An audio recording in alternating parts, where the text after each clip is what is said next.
My name is Joel Z. Williams, and I'm going to talk about this problem that I see with car insurance. I can't think of any other industry where the government forces you to take out your money and go spend it at some industry. Can you imagine if McDonald's, for example, the government came out and said every month you must eat at McDonald's and spend at least $20 a month at McDonald's? And that's essentially what they're doing with car insurance when they tell you you cannot operate a motor vehicle in your state without having proper liability insurance. At the minimum liability insurance, hopefully you would have full coverage. That's what the government is hoping that you would do. My solution to this problem is that car insurance companies like Geico, we're inundated with that. When we turn on a television set, you see Flo and her bundle it together. Get your motorcycle and your boat and all this stuff, get it together. I have a solution to that, and my solution is that everybody at the pump pay 10 cents more per gallon of gasoline, and you're covered. As long as you keep some kind of record that you purchased gas in the last year, if you can show receipts, bank, ATM card, debit card, whatever, if you have purchased gas for a year paying 10 cents extra per gallon, which is the only way they'll sell it, that extra 10 cents per gallon goes into a pool in the state. And instead of, when you have an accident, they call out 2 people. The police officer always shows up. Sometimes medical professionals show up to help extricate the people from the car and do medical service. But in regular fender benders, it's the police shows up first, and then the insurance adjuster show up. And what I'm saying is, we already have a central traffic ticket for every place, headquarters for every state, and that is the Highway Patrol. Why not just do away with Geico and Progressive and the General, all these car insurance companies,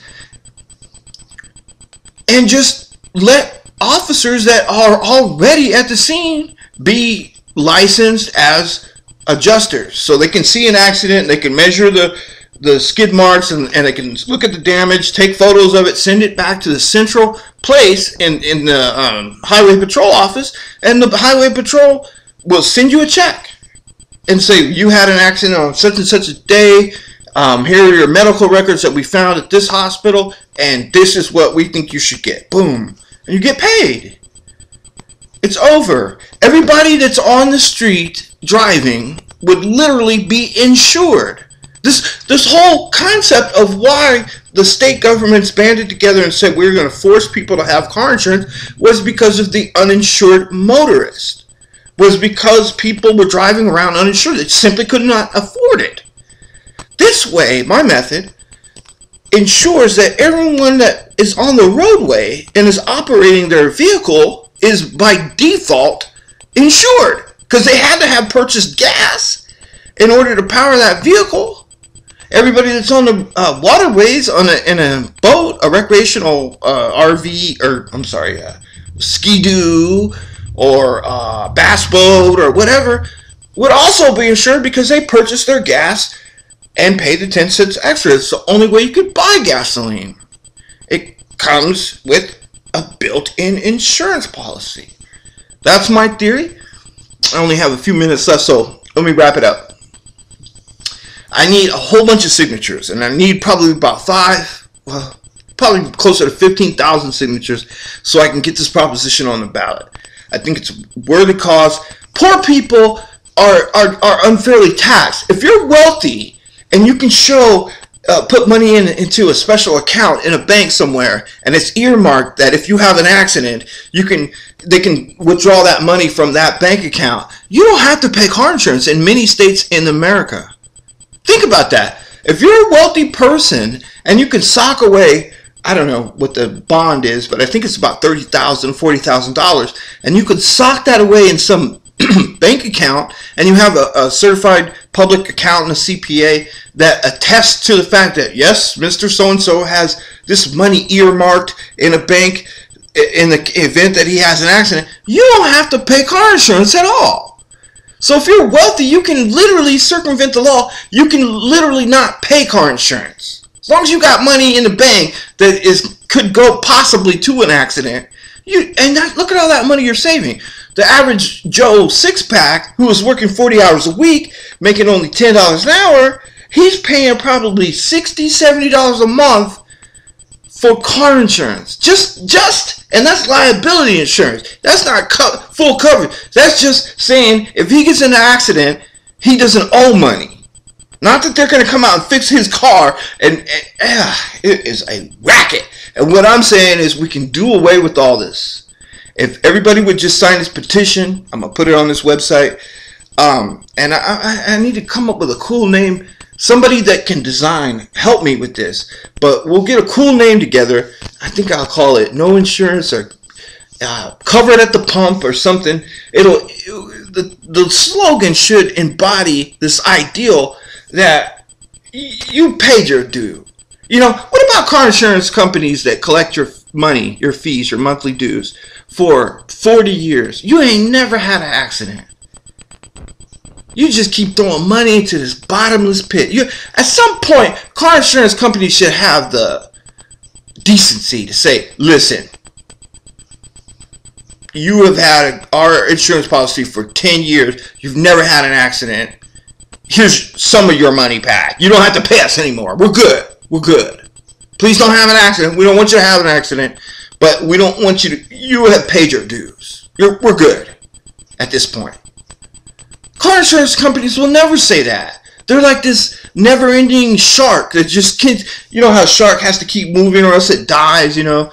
Has to keep the water moving over its gills. That's how car insurance companies are. And what I'm saying is, we can do away with car insurance company. Nobody has to have a meeting with on the phone trying to get through to an aide. Man, you are covered. You buy your gasoline and you're driving down the street. You have a fender bender. Somebody hits you. Whatever. The cop comes out. He assesses one of you guys a ticket, and a month later, a check rolls in and photos of how your car struck a decision or some kind of order. Some kind of, I'm Officer so-and-so, and I was at 18th in Spagnolia, and I saw a blue Lincoln come down the street, and it hit a Dodge Volt, and the driver of the Dodge Volt suffered some injury, and it looked like the guy that was driving the back car, and the car in the rear was drunk, and I subsequently arrested him for DUI, and this guy in the Dodge Volt, he needs to be recompensated.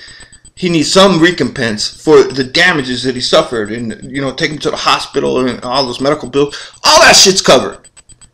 And there'll be some kind of grand panel that will look at it all and decipher how much it is every year. They'll do an industry check. How much does a broken leg cost to heal, and how much time does it take a surgeon and then their assistants, and all this stuff will be metrically figured out. And my thing is, if people know that accidents are covered, but there's going to be, you can't get a license back after you've been found responsible for an accident. You can't get your license back until you go to certain classes and whatnot.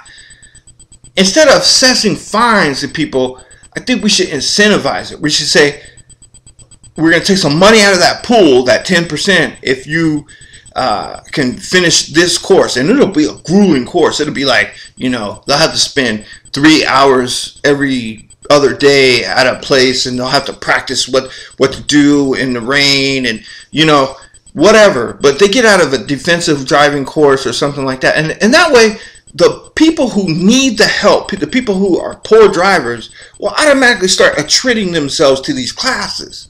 And these classes will be run by the people who lost their business in the car insurance industry. So people say, well, we don't want to do away with Geico and Progressive and all these other car insurance companies. But in reality, if they just retool themselves and become trainers and educators and helpers instead of vampires, You see what I'm saying? We could change this whole industry. Car insurance industries could move towards training, DUI school, marriage school, defensive driving schools, which what I would envision, you know, and all these things that could make up for the lost revenue that they would have from drivers that need to pay insurance every month. Okay, I'm out. I'm Joel Z. Williams. If you have questions or you disagree with my statement, please put your comment in a video and post it to this side.